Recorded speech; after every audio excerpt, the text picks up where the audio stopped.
overpopulation wouldn't be the first problem we'd have to deal with. If people stopped dying, the population would start to increase more quickly, but it wouldn't become a crisis for at least a few years. One of the first negative impacts of this change would likely be the ironic death of the funeral industry. If no one dies of natural causes, there's no one to bury, no funerals to arrange, no caskets to sell. Funeral homes would have to rely on victims of violent crime, car accidents, and other unnatural causes of death to make a living.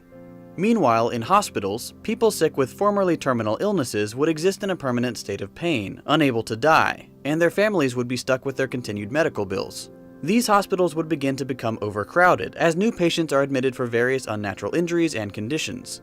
When the world begins to feel the strain of overpopulation, especially after children are born, grow up, and start having children of their own, we'd begin to see crises in several areas. First, natural resources would be depleted at an alarming rate. Fossil fuels, already running out today, would be used up much more quickly, forcing the world to adopt new sources of energy to keep society running. Available land supply would dwindle, with new housing springing up in any vacant lot to accommodate the rapidly growing population. Even if we could keep up with the demand for housing, young people entering the job market would be met with little to no opportunity for employment, all the jobs already snatched up by those who came before them.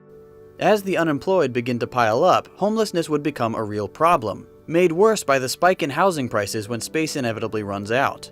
Natural food would come at a premium, as land used for livestock or crops would dwindle and suffer under the strain of so many new mouths to feed. The food industry would have to turn to heavily processed and cheaply manufactured food, potentially causing even more widespread nutritional problems than we have today. With so many people out of work, homeless, and hungry, and with no room to spread out, civil unrest would start building. We'd begin to see riots in the streets of major cities, anywhere there's a concentrated population of the unemployed. On a larger scale, nations without room for their citizens may feel the obligation to challenge their neighbors for their territory or resources, sparking large wars. Governments would probably secretly see these wars as serving multiple purposes: to expand their territory and living space, but also to help thin the population. Then there are more extreme possibilities. With all other options exhausted, perhaps we'd see a real-life implementation of death sports like those in the Hunger Games or ancient Rome. Maybe forced euthanasia would become the norm for the unfit, both young and old, in order to allow the healthiest members of society to survive. Or, more realistically, we might see stringent restrictions on the number of children allowed per family, perhaps based on social status, occupation, or income. But if we could get the population growth under control, the human race might not be as doomed as we think. We'd certainly have to live more frugal lives and likely have much less space to spread out, but with the right regulations in place, it could be sustainable, at least for the near future.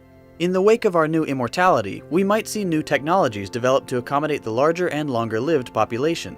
Homes designed to allow humans to live in areas once considered undesirable, allowing the more adventurous people to have a bit more space, at the expense of safety or convenience.